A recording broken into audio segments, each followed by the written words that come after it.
9월 17일 금요일 가정에서 함께 드리는 새벽 예배 시작합니다. 우리 다 함께 찬송가 276장 찬송 부르겠습니다.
제가 기도하고 또 오늘 말씀 듣도록 하겠습니다. 기도합니다. 참 사랑과 은혜가 많으신 아버지 하나님 감사합니다. 귀한 아침에 우리들을 또 하나님의 말씀을 듣고 또 기도하고 또 주님 앞에 영광을 올려드리는 귀한 자리로 불러주셔서 하나님 참 감사합니다. 오늘도 말씀 가운데 성령으로 임재하여 주셔서 부족한 종의 입술을 다스려 주시고 또 말씀을 듣는 귀한 성도들의 마음에도 주의 은혜 베풀어 주셔서 말씀 가운데 하나님의 뜻을 배우고 깨닫는 시간 되게 도와주시고 다시 한번 우리 주 예수 그리스도로 말미암아 구원의 감격과 또 성령의 도우심으로 말미암아 믿음의 승리를 또 맛보는 복된 예배의 시간이 되게 하여 주옵소서. 감사드리며 살아계신 우리 주 예수 그리스도의 이름으로 기도드립니다. 아멘. 네, 오늘 우리에게 주시는 하나님의 말씀은 사사기 20장 17절에서 28절까지 말씀입니다. 제가 읽어드릴 테니까 화면에 나오는 성경 구절을 보시며 함께 읽으시기 바랍니다. 베냐민 자손 외에 이스라엘 사람으로서 칼을 빼는 자의 수는 40만 명이니 다 전사라. 이스라엘 자손이 일어나 베델에 올라가서 하나님께 여쭈어 이르되 우리 중에 누가 먼저 올라가서 베냐민 자손과 싸우리이까 하니 여호와께서 말씀하시되 유다가 먼저 갈지니라 하시니라. 이스라엘 자손이 아침에 일어나 기브아를 대하여 진을 치니라. 이스라엘 사람이 나가 베냐민과 싸우려고 전열을 갖추고 기브아에서 그들과 싸우고자 하매 베냐민 자손이 기브아에서 나와서 당일에 이스라엘 사람 2만 2천 명을 땅에 엎드려 드렸으나 이스라엘 사람들이 스스로 용기를 내어 첫날 전열을 갖추었던 곳에서 다시 전열을 갖추니라. 이스라엘 자손이 올라가 여호와 앞에서 저물도록 울며 여호와께 여쭈어 이르되 내가 다시 나아가서 내 형제 베냐민 자손과 싸우리이까 하니 여호와께서 말씀하시되 올라가서 치라 하시니라. 그 이튿날에 이스라엘 자손이 베냐민 자손을 치러 나아가매 베냐민도 그 이튿날에 기브아에서 그들을 치러 나와서 다시 이스라엘 자손 18,000명을 땅에 엎드려 드렸으니 다 칼을 빼는 자였더라. 이에 온 이스라엘 자손 모든 백성이 올라가 베델에 이르러 울며 거기서 여호와 앞에 앉아서 그날이 저물도록 금식하고 번제와 화목제를 여호와 앞에 드리고 이스라엘 자손이 여호와께 물으니라. 그때에는 하나님의 언약궤가 거기 있고 아론의 손자인 엘르아살의 아들 비느하스가 그 앞에 모시고 섰더라.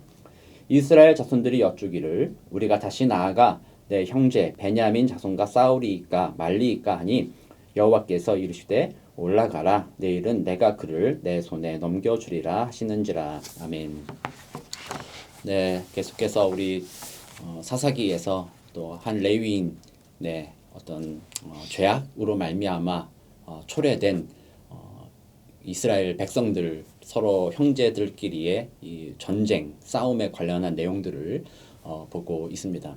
오늘 본문은 이제 이스라엘 백성들 중에서 칼을 빼는 자 40만 명이 모여서 베냐민 지파와 이제 전쟁을 벌이고 시작하고 또 전쟁 가운데 두 번을 패배하고 이제 세 번째 하나님 앞에 묻는 그런 내용이 담겨 있죠. 그래서 저는 오늘 본문을 통하여서 먼저 살펴볼 것은 우리가 얼마나 거짓과 속임수에 잘 넘어가는 존재인가 이것을 좀 생각해 보려고 하고 그러므로 우리는 하나님 앞에 어떻게 서야 되는가 이것을 또 마지막으로 살펴보게 될 것입니다. 첫 번째로 보면 사탄은 정말 거짓과 속임수의 앞잡이입니다. 정말 대가라고 말할 수 있어요. 그래서 사탄은 어떻게 해서든 하나님의 백성들을 거짓말과 속임수로 올가매려고 하고 있습니다. 그래서 오늘 본문에서도 이 하나님의 백성인 이스라엘 백성들이 사단이 뿌려놓은 사단이 쳐놓은 거짓의 덫에 붙잡혀 있다는 것을 오늘 본문을 통하여 알 수 있어요. 그래서 저는 한 두 가지 정도 우리가 쉽게 걸릴 수 있는 거짓과 속임수가 무엇인지 두 가지 정도 이야기를 나누고 그 다음에 또 우리 하나님 앞에 어떻게 또 해야 되는가 그걸 한번 생각해 보는 시간을 갖겠습니다. 첫 번째로는 사단은 항상 우리의 시야를 눈에 보이는 것, 물질적인 요 부분에만 한정하도록 우리를 자꾸 그렇게 속이는 거예요.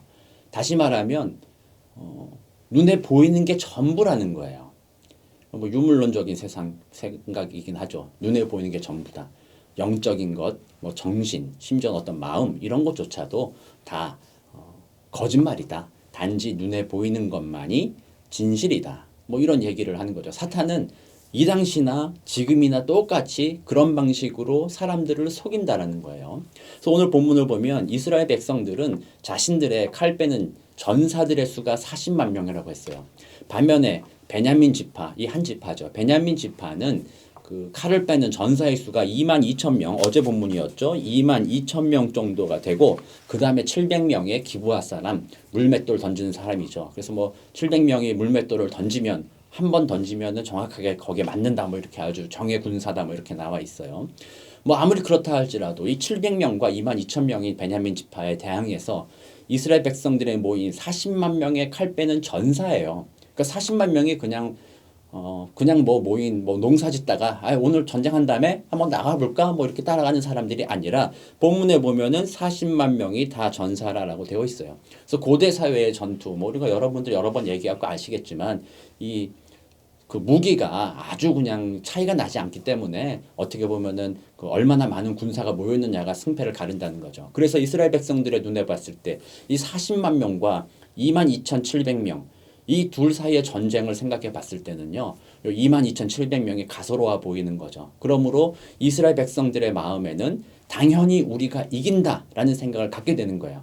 그래서 이스라엘 백성들의 마음에는 하나님이 계시다라는 생각, 그 뒤에 여러 가지 변수가 있다는 생각을 잊어버리는 거예요. 단지 눈에 보이는 것, 그것이 전부이기 때문에 40만 명 대 22,700명 전쟁에서는 당연히 40만 명이 이긴다라는 확신을 가지고 있었던 거죠. 그래서 하나님 앞에 나아가서 하나님 이 전쟁을 해야 합니까 말아야 합니까 물어보지도 않았어요. 당연히 자신들이 이길 거라고 생각을 했던 거죠. 그래서 하나님 앞에 여쭈는데 뭘 여쭙니까? 오늘 본문 18절에 보면 우리 중에 누가 먼저 올라가서 베냐민 자손과 싸우리까 이렇게 이걸 물어보잖아요.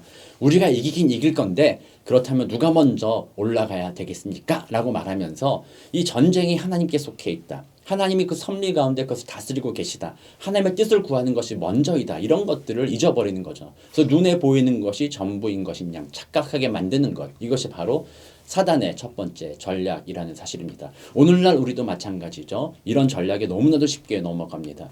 눈에 보이는 상황과 환경, 이 모든 것들을 바라보면서 그 뒤에 계시는 하나님을 잊어버릴 때가 너무나도 많아요. 그래서 하나님 앞에 묻지도 않고 항상 어떤 경우 보면 내가 이 눈에 보이는 것을 가지고 어떻게 해결할까를 생각하는 경우들도 더 많이 있는 것 같아요. 그래서 오늘 사단의 그런 속임수, 눈에 보이는 것이 전부이다라는 속임수, 세상의 모든 사람들은 거기에 넘어가 있다는 생각, 그것을 우리는 바라보면서 혹시 나도 그런 속임수에 사단의 거짓말에 속아서 그저 눈에 보이는 것에 나의 마음이 빼앗기고 눈에 보이는 것에 끌려다니고 눈에 보이는 것이 전부인 양 그런 마음으로 살아가고 있지 않은지를 우리가 돌아보기를 원합니다. 그래서 오늘 우리는 이렇게 기도합니다. 하나님 아버지, 우리의 눈에 씌어있는 이 비늘 같은 것들, 단지 이 세상의 눈에 보이는 것이 전부라고 생각했던 그 모든 것들, 단지 내 주변의 상황과 환경이 나를 억눌리고 어렵게 하는 그 모든 것이 그냥 그렇다라는 사실, 그것을 우리 눈의 비늘로 벗겨주시고 그 모든 것을 섭리로 다스리고 계시는 그 하나님을 기억하게 하여 주옵소서라는 기도가 오늘의 기도 제목이 되어야 될 것입니다. 그것이 진실이에요. 사단은 이 진실을 은폐하는 거죠. 하나님이 섭리로 다스리고 계신다. 그것을 은폐하고 이 땅이 전부인 양 생각해서 사람들이 하나님을 잊어버리고 낙심하고 낭망하며 또는 물질을 붙잡고 있는 공중 권세 잡고 있는 사단의 권세에 굴복하게 만들려는 것, 그것이 바로 사단의 전략이라는 사실입니다. 그러므로 오늘 우리 그리스도인들은 오늘도 하나님 내 눈에 비늘을 벗기사 전능하신 하나님이 섭리로 모든 것을 다스리고 계시다라는 것과 또 그 하나님께서 택하신 그 귀한 백성들에게는 모든 것 가운데 승리할 수 있는 능력을 베풀어 주신다는 것과 그 하나님을 의지하면 하나님께서 모든 것을 그 뜻 가운데 아름답게 합력하여 선을 이루게 하실 거라는 그 믿음, 그것을 오늘 우리에게 회복시켜 주옵소서. 그래서 진실로 진짜가 무엇인지 오늘 우리가 영의 눈을 떠서 바라볼 수 있게 하여 주옵소서. 이런 기도가 우리의 오늘 첫 번째 기도가 되어야 합니다. 자, 두 번째로, 첫 번째는 그것, 속임수가 눈에 보이는 것이 전부냐 하는 것이 속임수. 두 번째 속임수가 있어요. 이 첫 번째 속임수는 이들이 첫 번째 전쟁에 가서 패배함으로써 깨닫게 된 거죠. 아, 그렇구나. 전쟁은 인원으로 싸우는 것이 아니라 하나님의 뜻이 있구나. 하나님이라는 변수가 있구나. 하나님을 기억해야지. 이걸 깨달은 것이고, 두 번째 속임수는 두 번째 전쟁을 통하여서도 드러나게 돼요. 그것은 무엇이냐면 내가 심판자가 된다라는 거죠. 내가 심판할다. 내가 심판할 자격이 있다라고 생각하게 만드는 거예요. 어떻게 보면 나는 좀 더 의롭다. 나는 저 죄인들보다, 저 인간들보다 나는 조금 더 의롭기 때문에 저 잘못한 인간들을 내가 심판해야 된다라고 자꾸 우리 마음을 부추기는 거예요. 그것이 속임수예요. 그래서 이 속임수 속에서 무엇이냐면 나도 죄인이라는 것을 자꾸 잊어버리게 만드는 거예요. 나는 죄인이라는 것, 내 죄는 간과하고 내 죄는 좀 덮어두고 다른 사람의 죄가 더 심각하니까 그 죄를 내가 심판해야지 하는 마음을 갖게 만든다라는 거예요. 이것도 악한 사단의 속임수 중에 하나입니다. 교회 안에서도 그런 경우들이 참 많이 있죠. 나는 좀 의로워요. 나는 좀 주님 앞에 믿음을 잘 지키고 잘 살고 있어요. 그런데 저 사람은 하는 것 보니까 믿음이 없는 사람처럼 행동한다는 거예요. 그래서 내가 심판자가 되어서 그 사람에 대해서 함부로 얘기하고 함부로 비판하고 정죄하는 그런 태도들을 갖는 경우들이 참 많이 있다는 거예요. 사단은 이런 방식으로 한 형제 자매들이 서로 심판하고 서로 정죄하게 함으로써 서로 싸우게 만들고 서로 나눠지게 만드는 것, 그것이 바로 사단의 전략이라는 것입니다. 그것은 바로 속임수에 우리가 넘어가 버린 결과입니다. 그러므로 사단이 속이는 그 속임수는 무엇입니까? 나 같은 죄인이 다른 사람을 심판할 자격이 없음에도 불구하고 심판할 만한 자격이 있다라고 착각하게 만드는 것, 그것이 바로 사단이 믿는 자들에게 뿌려놓은 거짓 속임수라는 것을 우리는 기억해야 합니다. 그래서 오늘 나 자신을 다시 한번 돌아보게 됩니다. 하나님, 내가 목회자로 섰는데 과연 내가 다른 사람 앞에, 다른 성도들에게 하나님의 뜻이 이것입니다. 이렇게 살기를 원합니다고 말할 수 있는 그런 자격이 있는 자겠습니까? 돌아본다면 저의 인생을 돌아보고 저의 삶을 돌아보고 저의 마음을 돌아본다면 나 같은 죄인이 어찌 그렇게 설 수 있겠습니까? 이것을 깨닫게 되고 만약에 그 현실을 제대로 보게 된다면 함부로 입을 열어서 다른 사람을 비판하거나 다른 사람을 정죄하거나 다른 사람을 넘어뜨리는 그런 일들을 삼가할 수밖에 없다는 것을 우리는 알게 될 것입니다. 과거에는 우리가 전쟁을 통해서 칼로서 다른 사람을 심판하고 죽였지만 오늘날에는 칼이 아닌 우리의 입술의 말로써 때로는 우리의 컴퓨터 자판을 두드림으로써 핸드폰에 텍스트를 입력함으로써 우리는 다른 사람을 거의 죽음의 지경에까지 이르게 만드는 그런 죄를 그런 심판자의 역할을 자처하고 있는 악한 자들이 되지 않을까 우리는 염려해야 합니다. 그러므로 우리는 먼저 오늘 두 번째 싸움에서도 그런 거죠. 가서 싸웠는데 또 졌잖아요. 이 사람들이 베냐민 사람을 심판하러 갔는데 오히려 거기서 패배를 당했다는 거죠. 이것을 봤을 때 과연 누가 심판자고 누가 심판받은 사람인가?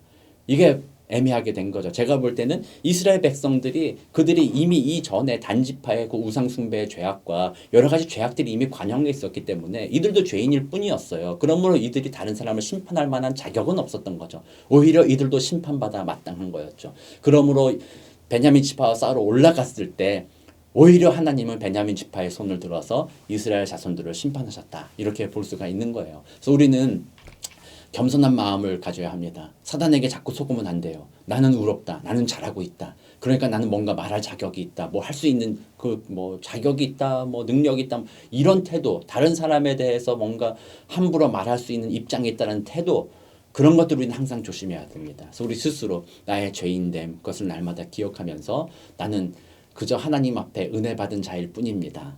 때때로는 하나님께서 내게 은혜 베푸사 다른 사람에게 하나님의 뜻을 대언하는 역할들을 맡겨주시긴 하나 그것은 내가 잘나서가 아니라 하나님의 은혜로서 대언하게 한 것입니다. 그러므로 우리는 그런 말씀을 대언할 때도 언제나 겸손함으로 또한 인자함으로 인내함으로 그렇게 다른 사람을 권면하고 다른 사람을 대해하는 것 그것이 바로 그리스도인입니다. 그래서 우리는 이 두 가지 현실 하나님이 계시다는 현실과 나는 그 하나님 앞에 죄인일 뿐이라는 이 사실, 나는 심판자가 되지 않는다는 그 사실, 이 사실들을 기억해야 되는데 사탄은 속임수로서 이 두 가지를 잊어버리게 한다는 것이에요. 그래서 오늘 다시 한번 저와 여러분이 영의 눈을 떠서 기억하기 원합니다. 아, 하나님은 살아계시는구나. 하나님은 이 어두운 세상 가운데서도 그 섭리 가운데 다스리고 계시며 그 믿는 자녀들을 빛의 자녀로 붙잡고 계시는구나. 그것을 기억하고 또 그럼에도 불구하고 나는 여전히 죄 가운데 살아가는 그저 죄인일 뿐이구나 라는 것을 기억하는 것. 그것이 오늘 본문의 두 번째 싸움을 통하여서 두 가지 싸움을 통하여 첫 번째 두 번째 싸움을 통하여서 우리가 배울 교훈이라고 볼 수 있습니다. 이 세 번째 전쟁 나가기 전에 이스라엘 백성들이 뭘 합니까? 하나님 앞에 금식하고 번제와 화목제를 여호와 앞에 드립니다. 그렇게 하고 나니까 하나님께서 이제 이렇게 얘기하죠. 가서 싸워라. 그러나 내일은 그들을 너의 손에 넘겨주리라. 이렇게 얘기를 합니다. 그래서 이것은 우리에게 주는 그 교훈이 또 무엇입니까? 우리의 현실을 직시할 때 우리는 그 하나님 앞에 나아갈 때 번제 그것은 자신의 죄를 자목하는 거죠. 번제를 드림으로써 하나님 나는 죄인일 뿐입니다. 하나님 이 번제물과 같이 나는 온전히 불타서 사라져 없어질 그런 존재일 뿐입니다라는 고백이죠. 그것은 어떻게 보면 회개와 또한 겸손의 표현이라고 할 수 있어요. 그래서 방금 말했던 대로 하나님 앞에서 나는 자격 없습니다라는 것을 고백하는 것이 번제요. 두 번째로는 화목제. 그것은 원래 하나님과 나 사이에 화목하게 되는 것이에요. 아, 섭리로 다스리시는 만왕의 왕과 이제 내가 화목함으로 내가 그분의 뜻에 순종하겠습니다라는 의미죠. 또 화목제가 다른 의미는 형제와 형제 간의 사랑의 의미도 담고 있지만 오늘 본문에서 이 화목제는 하나님과 나 사이에 화목하게 되는 것을 의미한다라는 거예요. 그래서 모든 것 섭리로 다스리신 하나님과 내가 화목할 때 그때 결국에는 승리가 내게 주어지는 것이지 하나님과 내가 화목하지 않은데 승리가 내게 주어지는 것은 아니다라는 사실이죠. 그래서 오늘 이스라엘 백성들이 번제와 화목제를 통하여서 여호와 앞에 나아갈 때 하나님이 그들을 받아주셨고 그들과 나아가서 전쟁하게 하시며 승리케 하실 것을 말씀해 주셨잖아요. 그래서 오늘 우리는 다시 한번 이것을 기억하면서 우리의 번제물 대신 예수님을 의지해서 나가는 겁니다. 예수님께서 나의 죄를 대신해서 십자가에 죽으셨습니다. 번제물 대신 예수님 때문에 내 모든 죄악이 주님 앞에 사라졌습니다. 나는 죄인일 뿐인데 예수님으로 인하여서 내가 의롭게 되었군요. 감사합니다. 이렇게 번제물 대신 예수님을 의지하여 하나님 앞에 나아가길 원하고 또한 화목제물 되시는 예수님, 하나님과 우리 사이를 화목케 하시는 그 예수님 때문에 우리는 그분을 의지하여 하나님께 나아가게 됩니다. 그래서 오늘 다시 한번 저와 여러분이 그 예수님 붙잡고 번제물과 화목제물 되시는 예수님 의지하여서 주님 앞에 나아가 겸손하게 우리의 죄를 자복하고 하나님의 도움을 구하고, 그래서 하나님의 은혜를 힘입고 능력을 힘입어서 세상 가운데 영적 싸움 가운데 능히 승리하게 되시는 복된 저와 여러분 되시기를 우리 구주 예수 그리스도의 이름으로 축복합니다. 시간 함께 기도하겠습니다. 참 사랑과 은혜가 많으신 아버지 하나님 감사합니다. 오늘도 귀한 말씀으로 우리를 도전하시니 하나님 너무나 감사합니다. 그렇습니다. 우리는 참 유한한 인간일 뿐입니다. 그래서 우리의 생각과 시각은 항상 유한합니다. 그럼에도 불구하고 우리는 착각하기를 그것이 전부인 양 생각할 때가 너무나도 많습니다. 우리가 눈에 보이는 것이 전부라고 생각하고 나는 의롭다고 생각하는 이 거짓과 속임수, 사단이 뿌려놓은 것들에 쉽게 넘어가는 것이 바로 우리들입니다. 오늘 다시 한번 우리의 영의 눈을 뜨게 하여 주셔서 우리가 하나님이 계시다는 것을, 그분이 살아계시다는 것을 다시 한번 기억하게 하시고, 또 나는 그 하나님 앞에 설 수 있는 자격이 없는 그저 죄인이요 하나님의 도우심이 필요한 존재라는 것을 다시 한번 알 수 있도록 주여 도와주옵소서. 그런 마음을 가질 때 우리 하나님 앞에 나아가기 위하여 번제물과 화목제물 대신 우리 주 예수를 의지하게 됩니다. 예수 의지하여 나아갈 때 하나님이 비로소 우리에게 세상에서 능력 있게 살아갈 수 있는 그 은혜를 베풀어 주심을 오늘 말씀을 통해 알게 하시니 너무나도 감사합니다. 오늘도 그 예수 의지하여 주님 앞에 나아갑니다. 하나님, 예수님으로 말미암아 우리에게 능히 싸울 승리할 수 있는 은혜와 능력을 더하여 주옵소서. 감사드리며 살아계신 우리 구주 예수 그리스도의 이름으로 기도드립니다. 아멘. 네, 이제 각자의 자리에서 개인의 기도 제목과 또 세계 선교를 위하여 함께 기도하여 주시기 바랍니다.